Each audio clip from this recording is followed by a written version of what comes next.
Paramashivoham. Om Nithyananda Paramashivoham. Om Nithyananda Paramashivoham. Om Nithyananda Paramashivoham. Om Nithyananda Paramashivoham. Om Nithyananda Paramashivoham. Om Nithyananda Paramashivoham.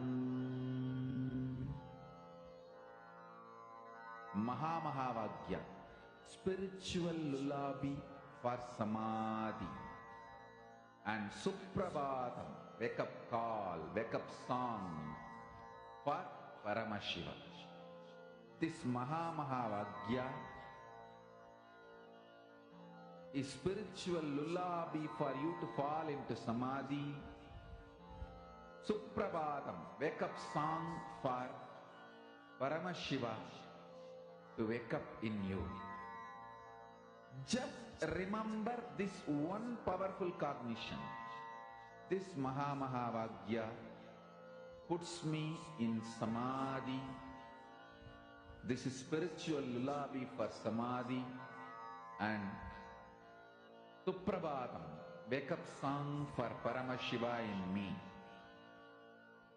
for Paramashiva to manifest. With this one spiritual powerful cognition, chant this Mahā.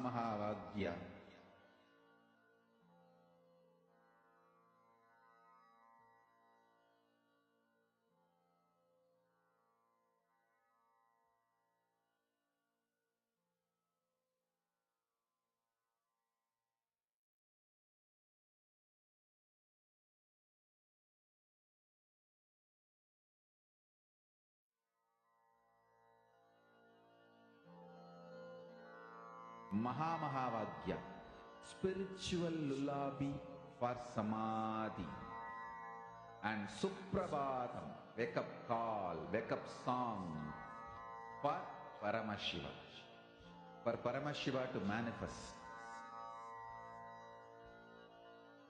With this one spiritual powerful cognition, chant this Mahā. Om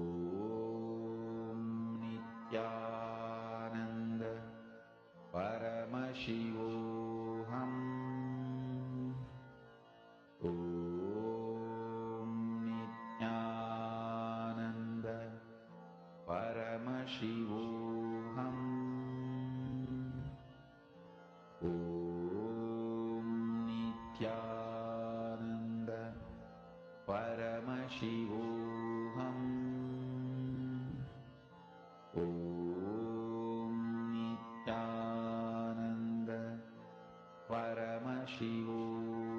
Nithyananda Paramashivoham. Om Nithyananda Paramashivoham. Om Nithyananda Paramashivoham. Om Nithyananda Paramashivoham. Om Nithyananda Paramashivoham. Om Nithyananda Paramashivoham.